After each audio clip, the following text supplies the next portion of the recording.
श्री कृष्ण और सुदामा की कहानी।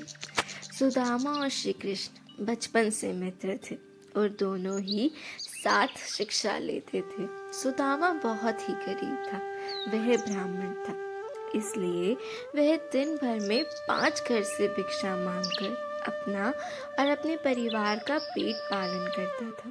उसे जितना मिलता था उसी से गुजारा करता था, परंतु मिलने वाली भिक्षा उसके लिए पर्याप्त नहीं थी।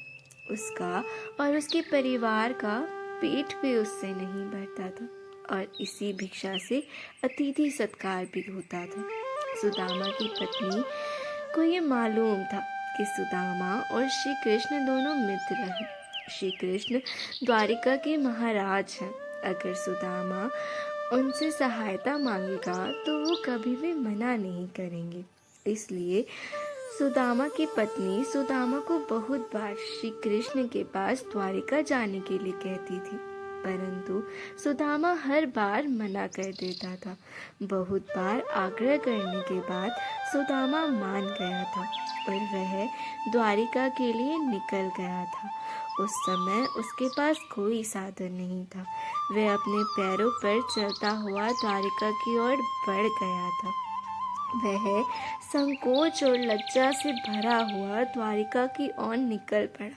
काफी दूर चलने के बाद उसे रास्ते में एक बैलगाड़ी मिलती है, जिस पर व्यापार के लिए खूब सारा माल लदा हुआ था। मुरारी ने सुदामा को द्वारिका चलने के लिए मना लिया। गाड़ी पर बैठकर दोनों द्वारिका के पास पहुंचे। वहां पहुंचते ही बैलगाड़ी वाले ने सुदामा से कहा कि आपका रास्ता यहाँ से अलग है और मेरा रास्ता अलग है। सुदामा आगे चलने के बाद वहाँ से वापस आ गया।